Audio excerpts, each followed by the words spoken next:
Hello friends, welcome to learners forum. இன்னைக்கு நம்ம பார்க்க போகிற டாபிக் வந்து ஸ்டேட் ஸ்பேஸ் மாடல். இப்போ இதனுடைய பேசிக் டெஃபினேஷன்ஸ் எல்லாமே பார்த்துட்டு அதுக்கப்புறமா இந்த மாடலுடைய பேசிக் எல்லாமே நம்ம பார்க்கலாம். ஜென்ரலாக ஸ்டேட்டுடைய டெஃபினிஷன் என்ன அப்படின்னு பார்த்தீங்க அப்படின்னா, it is a group of variables which summarizes the history of system to predict the output. இப்போ ஒரு கண்ட்ரோல் சிஸ்டம் நம்ம கன்சிடர் பண்ணிட்டோம் அப்படின்னா, அதனுடைய அவுட்புட்டை ப்ரெடிக்ட் பண்ணுறதுக்கு நம்ம என்ன பண்ணணும் அப்படின்னா, அந்த என்டையர் சிஸ்டமுடைய ப்ரீவியஸ் வேல்யூஸ், அதாவது பாஸ்ட் வேல்யூஸ் எல்லாத்தையுமே அசெம்பிள் பண்ணக்கூடிய ஒரு விஷயம் தான் இந்த ஸ்டேட் அப்படிங்கிறது. It is a group of variables and இதை பேஸ் பண்ணி தான் இந்த சிஸ்டமுடைய என்டையர் ஹிஸ்ட்ரி, அதாவது பாஸ்ட் அண்ட் ப்ரெசென்ட் வேல்யூஸ் எல்லாத்தையுமே கன்சிடர் பண்ணிட்டு அதனுடைய அவுட்புட்டை நம்ம எடுக்கணும். நெக்ஸ்ட் ஸ்டேட் வேரியபிள் பார்த்தோம் அப்படின்னா, இந்த ஸ்டேட் வேரியபிளுடைய நம்பர் வந்து எதுக்கு ஈக்குவலண்டா இருக்கும் அப்படின்னா, it is equal to the number of storage elements in the system. For example, resistor, inductor, கெப்பாசிட்டர்லாம் எடுத்துக்கிட்டோம் அப்படின்னா, அதில் கெப்பாசிட்டர் அண்ட் இண்டக்டர் இது ரெண்டுமே வந்து it is called as storage element அப்படின்னு நம்ம பார்த்துருப்போம். இந்த எலிமெண்ட்ஸ்க்கு எவ்வளோ ஈக்குவலண்ட் நம்பர் இருக்கோ அதுதான் நம்மளுடைய ஸ்டேட் வேரியபிளுடைய நம்பராக இருக்கும். இதனுடைய டெஃபினிஷன் என்ன அப்படின்னா, it is a smallest set of variables that determine the state of the system at any instant. நம்ம எந்த டைம் இன்ஸ்டன்ட் கன்சிடர் பண்ணிக்கிட்டோம் அப்படின்னாலும் அந்த இன்ஸ்டன்ட்ல சிஸ்டமுடைய ஸ்டேட் என்ன இருக்கு அப்படிங்கிறத ரெப்ரசன்ட் பண்ணக்கூடியது தான் இந்த ஸ்டேட் வேரியபிள். நெக்ஸ்ட் இதை பேஸ் பண்ணி இருக்கிற இன்னொரு பராமீட்டர் வந்து state vector. It is a vector which contains the state variables as elements. இங்கே பார்த்துருக்க இந்த ஸ்டேட் வேரியபிள்ஸ் எல்லாத்தையுமே ஒரு எலிமெண்ட்டாக கன்சிடர் பண்ணி ஃபார்ம் பண்ணுற வெக்டார் தான் இந்த ஸ்டேட் வெக்டார். இந்த ஸ்டேட் வேரியபிள் அண்ட் ஸ்டேட் வெக்டார்னா என்ன அப்படிங்கிற இந்த பேசிக் டெஃபினிஷனை பேஸ் பண்ணி தான் இந்த ஸ்டேட் ஸ்பேஸ் மாடலை நம்ம கிரியேட் பண்ணணும். ஃபர்ஸ்ட்டு இதை பார்க்குறதுக்கு முன்னாடி இந்த அப்ரோச் வந்து நம்ம எந்த மாதிரி சிஸ்டம்ஸ்க்கெல்லாம் யூஸ் பண்ணலாம் அண்ட் இதனுடைய அட்வான்டேஜஸ் என்ன அப்படிங்கிறத நம்ம ஃபர்ஸ்ட் டிஸ்கஸ் பண்ணலாம். இந்த ஸ்டேட் வேரியபிள் அப்ரோச் வந்து it is used for analysis and design of control system. அதாவது எந்த மாதிரி சிஸ்டம்னு பார்த்தோம் அப்படின்னா, linear system, non linear system, time invariant system, time variant system, multiple input and multiple output system. அதை தான் MIMO அப்படின்னு நம்ம ஜென்ரலாக ரெப்ரசன்ட் பண்ணுவோம். இந்த மாதிரி எல்லா டைப்ஸ் ஆஃப் சிஸ்டம்ஸையுமே நம்மளால அனலைஸ் பண்ணி டிசைன் பண்ண முடியும். இதுதான் இந்த ஸ்டேட் வேரியபிள் அப்ரோச்சில் இருக்கிற மிகப்பெரிய அட்வான்டேஜே. ஜென்ரலாக இந்த ஸ்டேட் வேரியபிள் அப்ரோச்சை யூஸ் பண்ணி நம்ம analysis and design of control system தான் பண்ண போகிறோம். ஆனால் இதில் எந்த விதமான ரெஸ்ட்ரிக்ஷனுமே, அதாவது லீனியருக்கு தான் பண்ண முடியும், நான் லீனியருக்கு முடியாது, அந்த மாதிரி எந்த விதமான ரெஸ்ட்ரிக்ஷன்ஸுமே இல்லாமல் ஜென்ரலாக இந்த மாதிரி எல்லா சிஸ்டம்ஸுக்குமே நம்மளால அனலைஸ் பண்ணி டிசைன் பண்ண முடியும். ஸ்டேட் வேரியபிள் அப்ரோச்சுக்கு முன்னாடி நம்ம ஜென்ரலாக என்ன அப்ரோச் யூஸ் பண்ணிட்டு இருந்தோம், அதனுடைய டிஸ்அட்வான்டேஜஸ் என்ன, அதில் இருக்க டிஸ்அட்வான்டேஜஸை இந்த ஸ்டேட் வேரியபிள் அப்ரோச் எப்படி ஓவர் கம் பண்ணியிருக்கு அப்படிங்கிறத நம்ம பார்க்கலாம். இதுக்கு முன்னாடி நம்ம கண்ட்ரோல் சிஸ்டமுடைய மாடல் அண்ட் அனாலிசிஸ் எல்லாத்துக்குமே வந்து ட்ரான்ஸ்ஃபர் ஃபங்க்ஷன் அப்படிங்கிறத தான் ஒன்று யூஸ் பண்ணியிருப்போம். இதில் இருக்க ட்ராபேக்ஸ் என்ன அப்படிங்கிறத நம்ம ஐடென்டிஃபை பண்ணோம் அப்படின்னா தான் இந்த ட்ராபேக்ஸ் வந்து நம்மளுடைய ஸ்டேட் மாடலில் ஓவர் கம் பண்ணியிருக்கா அப்படிங்கிறத நம்ம செக் பண்ண முடியும். ஃபர்ஸ்ட் ட்ராபேக் என்ன அப்படின்னா, இந்த ட்ரான்ஸ்ஃபர் ஃபங்க்ஷன் வந்து it is defined only for 0 initial conditions. எந்த விதமான இனிஷியல் கண்டிஷன்ஸுமே நம்ம கன்சிடர் பண்ணியிருக்க மாட்டோம் ட்ரான்ஸ்ஃபர் ஃபங்க்ஷனில். இது இதனுடைய ஃபர்ஸ்ட் ட்ராபேக். செகண்ட் வந்து it is applicable only for linear time invariant system. நம்ம நான் லீனியர் அண்ட் டைம் வேரியன்ட் எடுத்துக்கிட்டோம் அப்படின்னா அப்போ நம்மளால அனலைஸ் பண்ணுறது முடியாது இந்த ட்ரான்ஸ்ஃபர் ஃபங்க்ஷன் மாடலில். நெக்ஸ்ட் தேர்ட் வந்து it is restricted to single input single output system. ஆனால் நம்மளுடைய ஸ்டேட் மாடலில் பார்த்தீங்க அப்படின்னா மல்டிபிள் இன்புட் மல்டிபிள் அவுட்புட்ஸ் வந்து இருக்கிற மாதிரி இருக்கும். அதனால தான் ட்ரான்ஸ்ஃபர் ஃபங்க்ஷனில் சிங்கிள் இன்புட் சிங்கிள் அவுட்புட்டாக இருக்கும்போது நம்மளால அனலைஸ் பண்ண முடியும். ஆனால் நம்மளோட இன்புட் அவுட்புட் வேல்யூஸ் வந்து சேஞ்ச் ஆகும்போது நம்ம அனலைஸ் பண்ணுறது வந்து ரொம்ப கஷ்டமாக இருக்கும். அண்ட் லாஸ்ட் வந்து பார்த்தீங்க அப்படின்னா there is no information on internal state of the system. So இப்ப இது 4த்தையுமே நம்மளோட ஸ்டேட் மாடல்ல கம்பேர் பண்ணும்போது, ஸ்டேட் மாடல்ல நம்ம இனிஷியல் கண்டிஷன்ஸையும் கம்பேர் பண்ணுவோம். ஸோ அதனால இந்த ட்ராபேக்க வந்து ஸ்டேட் மாடல் ஓவர் கம் பண்ணியிருக்கும். செகண்ட் வந்து இங்க நமக்கு லீனியர் அண்ட் டைம் இன்வேரியன்ட்க்கு மட்டும் தான் அப்ளிகபிளா இருக்கும். ஆனா ஸ்டேட் மாடல்ல லீனியர், நான் linear, time variant, time invariant எல்லா சிஸ்டம்ஸுக்குமே நம்மளால அப்ளை பண்ண முடியும். அண்ட் நெக்ஸ்ட் வந்து பார்த்தீங்க அப்படின்னா, மல்டிபிள் இன்புட், மல்டிபிள் அவுட்புட்டுக்கு வந்து நம்மளால ஸ்டேட் மாடல வச்சு அப்ளை பண்ண முடியும். ஆனா இங்க நமக்கு சிங்கிள் இன்புட், சிங்கிள் அவுட்புட் தான் இருக்கு. இன்டர்னல் ஸ்டேட் பார்த்தீங்கன்னா, இன்ஃபர்மேஷன்ஸ் எதுவுமே வந்து நமக்கு இந்த ட்ரான்ஸ்ஃபர் ஃபங்ஷன் மாடல்ல இருக்காது. ஆனா நம்ம டெஃபினிஷன்லயே பார்த்திருப்போம். ஒவ்வொரு டைம் இன்ஸ்டன்ட்லயும் அதனுடைய ஸ்டேட் என்ன அப்படின்னு நம்மளால ப்ரெடிக்ட் பண்ண முடியும் அப்படிங்கிறத நம்ம ஸ்டேட் வேரியபிளுடைய டெஃபினிஷன்ல பார்த்திருப்போம். ஸோ இந்த எல்லா ட்ராபேக்ஸையும் நம்மளுடைய இந்த ஸ்டேட் மாடல் வந்து பார்த்தீங்க அப்படின்னா, ஓவர் கம் பண்ணியிருக்கிறதுனால தான் இது வந்து நமக்கு ரொம்ப பெட்டரா இருக்கு. ஸோ இப்ப இந்த ஸ்டேட் ஸ்பேஸ நம்ம எப்படி ரெப்ரசென்ட் பண்ணுவோம்? இதனுடைய பேசிக் ஃபங்ஷன்ஸ், ஈக்குவேஷன்ஸ் என்ன அப்படிங்கிறத நம்ம பார்க்கலாம். State space representation. ஸோ இந்த ஸ்டேட் ஸ்பேஸ் மாடலை எப்படி நம்ம ரெப்ரசன்ட் பண்ண போகிறோம் அப்படின்னா, இங்கே வந்து பார்த்தீங்கன்னா நமக்கு மல்டிபிள் இன்புட், மல்டிபிள் அவுட்புட் இருக்கும். ஸோ இன்புட் வந்து நம்ம லெஃப்ட் ஹாஃப்ல இன்க்ளூட் பண்ணியிருக்கோம் அண்ட் இந்த பக்கம் நமக்கு அவுட்புட் கிடைச்சிருக்கு. இது கூட அடிஷ்னலாக இங்கே நமக்கு ஸ்டேட் வேரியபிள்ஸ் எல்லாமே இருக்குது. இந்த ரெப்ரசன்டேஷனில் பார்த்தீங்க அப்படின்னா, இப்போ இதில் நமக்கு m நம்பர் ஆஃப் இந்த u ஆஃப் t எல்லாமே நமக்கு இன்புட் வேரியபிள்ஸாக இருக்குது. So u of t input variables வந்து நமக்கு m நம்பர்ல இன்க்ளூட் ஆயிருக்கு. நெக்ஸ்ட் அவுட்புட் வந்து பார்த்தீங்க அப்படின்னா, இங்க நமக்கு yp ஆஃப் t வரைக்கும் இருக்கு. ஸோ y1, y2, y3 இது எல்லாமே வந்து it represents the output variables. p number of output variables நமக்கு இருக்கு. அண்ட் அடிஷ்னல் நமக்கு இங்க என்ன இருக்குன்னு பார்த்தீங்க அப்படின்னா, ஸ்டேட் வேரியபிள்ஸ் வந்து இங்க இன்க்ளூட் ஆயிருக்கு. ஸோ இது மூலமா தான் நமக்கு ஒவ்வொரு இன்ஸ்டன்ட்லயும் நமக்கு சிஸ்டமோட ஸ்டேட் என்ன அப்படிங்கிறது நமக்கு தெரிய வரும். ஸோ இதை நம்ம எப்படி ரெப்ரசென்ட் பண்ணுறோம் அப்படின்னா x1 of t x2 of t till n number of state வேரியபிள்ஸை நம்ம இங்கே இன்க்ளூட் பண்ணியிருக்கோம். ஸோ இதில் இன்புட் வேரியபிள்ஸ் இங்கே இருக்கு, இங்கே நமக்கு அவுட்புட் வேரியபிள்ஸ் அண்ட் அடிஷ்னலாக நமக்கு இங்கே ஸ்டேட் வேரியபிள்ஸ் இருக்கு. ஸோ இப்போ இந்த வேரியபிள்ஸை வச்சு நெக்ஸ்ட் வெக்டார் எப்படி நம்ம ஃபார்ம் பண்ணுறது அப்படிங்கிறத பார்க்கலாம். ஸோ ஃபர்ஸ்ட் இன்புட் வெக்டார் எடுத்துக்கிட்டோம் அப்படின்னா நம்ம இங்கே எப்படி ரெப்ரசென்ட் பண்ணியிருக்கோம், u ஆஃப் t அப்படின்னு ரெப்ரசென்ட் பண்ணியிருக்கோம். ஸோ வெக்டார் அப்படிங்கும் போது நம்ம மேட்ரிக்ஸாக ரெப்ரசென்ட் பண்ண போகிறோம்னு அர்த்தம். ஸோ இண்டிவிஜுவலாக இந்த u1 ஆஃப் t அப்படிங்கிறது வந்து இட் ரெப்ரசென்ட் ஸ்டேட் வேரியபிள். இந்த ஸ்டேட் வேரியபிள்ஸ் எல்லாத்தையுமே ஒரு குரூப் ஆஃப் ஃபார்ம் பண்ணுறது தான் வந்து வெக்டார். ஸோ இங்கே நமக்கு என்னென்ன வேல்யூஸ் ஆஃப் இன்புட் இருக்கோ அது எல்லாத்தையும் நம்ம இங்கே ஒரு மேட்ரிக்ஸாக இன்க்ளூட் பண்ணியிருக்கோம். So u1 of t, u2 of t till um of t அப்படிங்கிறதுனால m இன்புட் வேரியபிள்ஸ் இருக்கிறதுனால நமக்கு இந்த மாதிரி மேட்ரிக்ஸ் வந்து இங்கே ஃபார்ம் ஆயிருக்கு. ஸோ இதை தான் நம்ம இன்புட் வெக்டார் அப்படின்னு சொல்லுவோம். நெக்ஸ்ட் அதே மாதிரி இப்போ அவுட்புட் வெக்டார் ஃபார்ம் பண்ணோம் அப்படின்னா y of t is equal to நமக்கு இங்கே இன்புட் வேரியபிள்ஸ் எப்படி பார்த்தோமோ அதே மாதிரி output variables y1 of t, y2 of t till yp of t வரைக்கும் இருக்கு. ஸோ இதை எல்லாத்தையும் நம்ம இங்கே ஒரு வெக்டராக ஃபார்ம் பண்ணோம் அப்படின்னா நமக்கு output vector y of t வந்து இங்கே கிடைச்சிரும். Next state vector. ஸோ இது நம்ம இங்கே x1 ஆஃப் t அப்படின்னு ரெப்ரசென்ட் பண்ணியிருக்கிறதுனால இதனுடைய வெக்டார் x ஆஃப் t நம்ம எப்படி ரெப்ரசென்ட் பண்ணுறோம்னா இந்த இண்டிவிஜுவல் வேல்யூஸ் எல்லாத்தையும் நம்ம இங்கே ஒரு மேட்ரிக்ஸ் ஃபார்மில் கன்வெர்ட் பண்ணியிருக்கோம். ஸோ இதுதான் input vector, output vector and state vector. இப்போ ஃபார்ம் பண்ணியிருக்க இந்த வெக்டார் அதாவது இந்த மேட்ரிக்ஸை வச்சு நம்ம இதனுடைய ஈக்குவேஷன்ஸ் எல்லாம் எப்படி இருக்குது அப்படிங்கிறத பார்க்கலாம். Standard form of state model.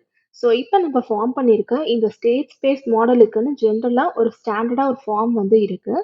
So அது என்ன அப்படிங்கிறத தான் இப்போ பார்க்க போகிறோம். அதுக்கு ஃபர்ஸ்ட் பார்த்தீங்க அப்படின்னா டிஃபரன்ஷியல் ஸ்டேட் வெக்டார் என்ன அப்படிங்கிறது நமக்கு தெரிஞ்சிருக்கணும். ஸோ நம்ம எக்ஸ் ஆஃப் டி அப்படிங்கிறத வந்து ஸ்டேட் வேரியபிளாக எடுத்திருக்கோம். இதை நம்ம டிஃபரன்ஷியேட் பண்ணோம் அப்படின்னா கிடைக்கிற இந்த டிஃபரன்ஷியல் ஸ்டேட் வெக்டார் வேல்யூவை தான் நம்ம இங்கே எக்ஸ் அண்ட் மேலே ஒரு டாட் வச்சு நம்ம இண்டிகேட் பண்ணியிருக்கோம். ஸோ இந்த டிஃபரன்ஷியல் ஸ்டேட் வெக்டாருடைய வேல்யூ வந்து எதுக்கு ஈக்குவலண்ட்டாக இருக்கும் அப்படின்னா a into X plus B into U அப்படின்னு நமக்கு கிடைக்கும். ஸோ இன் டேர்ம்ஸ் ஆஃப் டீல நம்ம ரெப்ரசென்ட் பண்ணும்போது differential state vector X of T dot is equal to a into X of T plus B into U of T அப்படின்னு நமக்கு கிடைக்கும். So இந்த ஈக்குவேஷனை தான் நம்ம என்ன சொல்லுவோம் அப்படின்னா state equation R dynamic equation அப்படின்னு நம்ம சொல்லுவோம். நெக்ஸ்ட் அதே மாதிரி அவுட்புட் வெக்டர் எடுத்துக்கிட்டோம் அப்படின்னா y of t is equal to c into x of t plus d into u of t அப்படின்னு கிடைக்கும். ஸோ இதுதான் நம்ம அவுட்புட் ஈக்குவேஷன் அப்படின்னு சொல்லுவோம். ஸோ இதில் இருக்க இந்த values a, b, C and D எடுத்துக்கிட்டோம் அப்படின்னா இது எல்லாமே வந்து ஒரு மேட்ரிக்ஸை நமக்கு ரெப்ரசன்ட் பண்ணும். So A represents the system or state matrix and இதனுடைய ஆர்டர் வந்து நமக்கு n cross nல வந்து இருக்கும். And B வந்து பார்த்தீங்க அப்படின்னா it represents the input matrix with the order of n cross m and C represents output matrix with the order of p cross n and last D matrix represents the transition matrix with the order of p cross m. So இதில் இந்த m n p இது எல்லாமே வந்து பார்த்தீங்க அப்படின்னா m வந்து நம்ம input வேரியபிள்ஸ்க்கு கொடுத்துருக்க நம்பர், n வந்து ஸ்டேட் வேரியபிளுக்கு கொடுத்துருக்க நம்பர் and p வந்து it represents the output variable number. So இது எல்லாமே தான் வந்து இந்த ABCD உடைய நோட்டேஷன். இப்போ நம்ம பார்த்த இந்த ஸ்டேட் ஈக்குவேஷன் அண்ட் அவுட்புட் ஈக்குவேஷன்ஸை எப்படி நம்ம டிரைவ் பண்ணி இந்த ரிசல்டன்ட் எடுத்திருக்காங்க அப்படிங்கிறத பார்க்கலாம். ஸோ ஜென்ரலாக லீனியர் டைம் இன்வேரியன்ட் சிஸ்டமுக்கு the first derivative of the state variable so d by dt of x of t தான் நம்ம எப்படி ரெப்ரசன்ட் பண்ணியிருக்கோம் அப்படின்னா x of t மேலே ஒரு டாட் வச்சு ரெப்ரசன்ட் பண்ணியிருப்போம். ஸோ இந்த வேல்யூ வந்து பார்த்தீங்க அப்படின்னா it can be expressed as a linear combination of state variables and input. So equation வைஸில் பார்த்தீங்க அப்படின்னா x1 dot is equal to a11 x1 plus a12 x2 till a1n into xn plus second காம்பினேஷன்ல பார்த்தீங்க அப்படின்னா b11 u1 plus b12 u2 till b1m um அப்படின்னு நமக்கு கிடைக்கும். So இதில் பார்த்தீங்க அப்படின்னா இந்த ஏபி எல்லாமே வந்து இட் ரெப்ரசன்ஸ் கான்ஸ்டன்ட்ஸ் அண்ட் இதில் வந்து x1 x2 இது எல்லாமே it represents state variables and இந்த u வந்து பார்த்தீங்க அப்படின்னா it represents the input values. So இதனுடைய லீனியர் காம்பினேஷனாக தான் இந்த ஃபர்ஸ்ட் டெரிவேட்டிவ் வேல்யூவை நம்ம எக்ஸ்பிரஸ் பண்ணியிருக்கோம். இப்போ x1க்கு நம்ம எப்படி ஈக்குவேஷன் இங்கே எழுதியிருக்கோமோ அதே மாதிரி x1 x2 அதாவது எவ்வளோ ஸ்டேட் வேரியபிள்ஸ் இருக்கோ அந்த ஸ்டேட் வேரியபிள்ஸ் எல்லாத்துக்கும் நம்ம ஃபர்ஸ்ட் டெரிவேட்டிவ் எடுத்து till xn அப்படின்ற இந்த வேல்யூ வரைக்கும் நம்ம எக்ஸ்பிரஸ் பண்ணோம் அப்படின்னா an1 x1 plus an2 x2 plus till ann xn plus செகண்ட்ல பார்த்தீங்கன்னா bn1 u1 plus bn2 u2 till bnm into um வரைக்கும் நமக்கு கிடைக்கும். ஸோ இந்த ஈக்குவேஷனை இப்போ நம்ம மேட்ரிக்ஸை எக்ஸ்பிரஸ் பண்ணி பார்க்கலாம். So in matrix form first derivative values எல்லாத்தையும் ஒரு மேட்ரிக்ஸ் ஆர்டரில் எழுதியிருக்கோம். இது வந்து பார்த்தீங்க அப்படின்னா it is equal to a11 a12 அதாவது இந்த a கோஃபிஷியன்ஸ் எல்லாத்தையும் நம்ம இங்கே ஒரு ஸ்கொயர் மேட்ரிக்ஸாக ரெப்ரசென்ட் பண்ணியிருக்கோம். Next followed by x of t values x1 x2 அதாவது ஸ்டேட் வேரியபிள்ஸ் எல்லாத்தையும் நம்ம till n வேல்யூஸ் வரைக்கும் இங்கே இன்க்ளூட் பண்ணியிருக்கோம். இப்போ இதை நம்ம மல்டிப்ளை பண்ணி பார்க்கலாம். மேட்ரிக்ஸ் மல்டிப்ளிகேஷனில் ரோ பை காலம் தான் நம்ம பண்ணுவோம். ஸோ a11 இன்டூ x1 அப்படின்னு நமக்கு ஃபர்ஸ்ட் டேர்ம் கிடைக்கும் plus a12 x2 till am into xn அப்படின்னு கிடைக்கும். ப்ளஸ் செகண்ட் ஹாஃப்ல அதே மாதிரி b ஒரு மேட்ரிக்ஸ் நம்ம இங்கே கன்சிடர் பண்ணியிருக்கோம் followed by input value u1 u2 till um. இதையும் நம்ம மல்டிப்ளை பண்ணோம் அப்படின்னா b11 into u1 plus b12 into u2 till b1m into um அப்படின்னு நமக்கு கிடைக்கும். இதே மாதிரி ஒரு ஈக்குவேஷனை நம்ம எக்ஸ்பிரஸ் பண்ணோம் அப்படின்னா இந்த derivative values x1 dot x2 dot till xn dot நமக்கு கிடைக்கும். இந்த ஈக்குவேஷன்ஸை தான் இதுக்கு முன்னாடி ஸ்டெப்ல நம்ம ஈக்குவேஷன் ஃபார்ம்ல எழுதியிருக்கோம். ஸோ இப்போ இதில் பார்த்தீங்க அப்படின்னா இந்த ஃபர்ஸ்ட் வெக்டர் வந்து it represents x of t dot அதாவது first derivative value which is equal to இந்த என்டையர் ஸ்கொயர் மேட்ரிக்ஸை நம்ம a அப்படின்னு எடுத்திருக்கோம். நெக்ஸ்ட் இங்கே நமக்கு ஸ்டேட் வேரியபிள்ஸ் இருக்கு. ஸோ x of t அப்படின்ற இந்த வெக்டரை நம்ம இங்கே கன்சிடர் பண்ணியிருக்கோம். Next value of b next u of t அப்படின்னு இந்த வேல்யூஸ் எல்லாத்தையும் நம்ம இன்புட் வெக்டராக இங்கே கன்சிடர் பண்ணியிருக்கோம். ஸோ இந்த மேட்ரிசஸோடைய ஆர்டர் என்ன அப்படின்னு பார்த்தீங்க அப்படின்னா ஏக்கு நமக்கு n cross n அப்படின்ற வேல்யூ தான் நமக்கு இங்கே மெயின்டைன் ஆகும். x of t உடைய ஆர்டர் n cross 1, b யோட value n cross m and u of t உடைய ஆர்டர் m cross 1 அப்படின்னு நமக்கு கிடைக்கும். ஸோ இந்த ஈக்குவேஷனை தான் நம்ம x of t first derivative is equal to a into x plus b into u அப்படின்னு நம்ம ஸ்டேட் ஈக்குவேஷனாக கன்சிடர் பண்ணியிருப்போம். ஸோ இந்த மாதிரி தான் நம்ம ஒரு ஈக்குவேஷன்ஸை ஃபார்ம் பண்ணோம். இப்போ இன்புட்டுக்கு நம்ம எப்படி பார்த்தோமோ அதே மாதிரி அவுட்புட் ஈக்குவேஷனை எப்படி டிரைவ் பண்ணுறது அப்படிங்கிறத பார்க்கலாம். ஸோ அவுட்புட் வேரியபிள் வந்து it is a linear combination of state variable and input. Again அதே மாதிரி தான் இருக்கும். பட் இங்க நமக்கு கோஎஃபிஷியன்ட்ஸ் வந்து a அண்ட் bக்கு பதிலா c அண்ட் d ஃபார்ம்ல இருக்கும். ஸோ y1 உடைய ஈக்குவேஷன் ஃபர்ஸ்ட் எப்படி இருக்கும்னு பார்த்தீங்க அப்படின்னா c11 into x1 plus c12 into x2 till c1n into xn அப்படின்னு நமக்கு n வேரியபிள்ஸ் வரைக்கும் கிடைக்கும். Followed by next இப்போ d11 into u1 plus d12 into u2 till d1m into um அப்படின்னு கிடைக்கும். ஸோ இதே மாதிரி p number of output equation நம்ம இப்படி எழுதலாம். ஸோ இந்த ஈக்குவேஷன்ஸை இப்போ நம்ம மேட்ரிக்ஸ் ஃபார்ம்ல கன்வெர்ட் பண்ணோம் அப்படின்னா ஃபர்ஸ்ட் நமக்கு அவுட்புட் வெக்டார் வேல்யூஸ் இந்த மாதிரி டிஃபைன் ஆகும். y1 y2 till yp values வரைக்கும் நம்ம ஒரு மேட்ரிக்ஸா எடுத்திருக்கோம், which is equal to first நமக்கு சி மேட்ரிக்ஸ் கிடைக்கும். ஸோ இதுவும் அகெயின் சி அண்ட் டி எல்லாமே நமக்கு கான்ஸ்டன்ட்ஸ் தான். Followed by state values x1 x2 till xn plus அதே மாதிரி D matrix followed by input values. So இந்த மேட்ரிக்ஸ் ஃபார்மை தான் நம்ம ஈக்குவேஷன் வைஸாக இங்கே எழுதியிருக்கோம். ஸோ இப்போ இதில் வந்து கன்சாலிடேட் பண்ண ஈக்குவேஷன் எப்படி கிடைக்கும் அப்படின்னு பார்த்தீங்கன்னா it represents output vector y of T. இங்கே நமக்கு சியா இருக்கும், இங்கே நமக்கு எக்ஸ் ஆஃப் டி அப்படின்னு ஸ்டேட் வெக்டார் கிடைக்கும் plus D into input vector U of T அப்படின்னு கிடைக்கும். ஸோ இதை தான் output equation y of T is equal to C into X of T plus D into U of T அப்படின்னு நம்ம drive பண்ணியிருப்போம். இப்போ இந்த சி மேட்ரிக்ஸ் உடைய ஆர்டர் வந்து நமக்கு p கிராஸ் n இருக்கும்.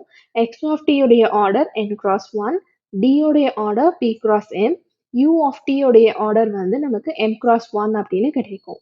ஸோ இப்போ இந்த வேல்யூஸ் எல்லாம் நமக்கு தெரிஞ்சிச்சுன்னா தான் இதை பொறுத்து நம்ம next followed by further topics and அதனுடைய எக்ஸாம்பிள்ஸ் எல்லாம் பார்த்தீங்க அப்படின்னா இந்த ஒவ்வொரு மேட்ரிசஸ் உடைய ஆர்டர் என்ன அப்படின்னு தெரியும் போது நமக்கு ஈஸியாக சால்வ் பண்ணுறதுக்கு இருக்கும்.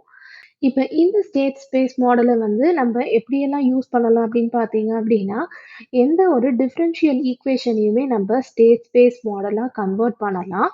நெக்ஸ்ட் ட்ரான்ஸ்ஃபர் ஃபங்க்ஷன் கொடுத்துருந்தாங்க அப்படின்னா அதையும் நம்ம இந்த ஸ்டேட் ஸ்பேஸுக்கு கன்வர்ஷனாக பண்ண முடியும். நெக்ஸ்ட் கொடுத்துருக்க சிக்னல் ஃப்ளோ கிராஃபுக்கு ஈக்குவலண்டான ஸ்டேட் ஸ்பேஸ் மாடலை நம்மளால கிரியேட் பண்ண முடியும். அண்ட் அதே மாதிரி ஒரு எலக்ட்ரிக்கல் நெட்வொர்க்குக்கும் இந்த ஸ்டேட் ஸ்பேஸ் மாடலை நம்மளால கிரியேட் பண்ண முடியும்.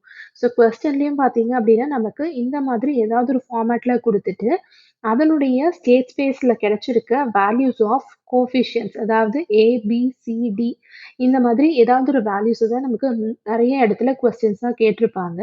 ஸோ நெக்ஸ்ட் இதில் நம்ம இந்த டாபிக்ஸ் ஒவ்வொன்றா நம்ம டிரைவ் பண்ணி பார்த்துட்டு அதனுடைய எக்ஸாம்பிள்ஸ் எல்லாமே சால்வ் பண்ணி பார்க்கலாம். இன்னைக்கு பார்த்த இந்த வீடியோவில் உங்களுக்கு ஏதாவது டவுட்ஸ் இருந்துச்சு அப்படின்னா கமெண்ட் செக்ஷனில் போஸ்ட் பண்ணுங்க. அண்ட் இந்த வீடியோ உங்களுக்கு யூஸ்ஃபுல்லாக இருக்குன்னு நினச்சிங்க அப்படின்னா லைக் பண்ணுங்க, ஷேர் பண்ணுங்க, மறக்காம சப்ஸ்கிரைப் பண்ணுங்க. Thank you so much friends.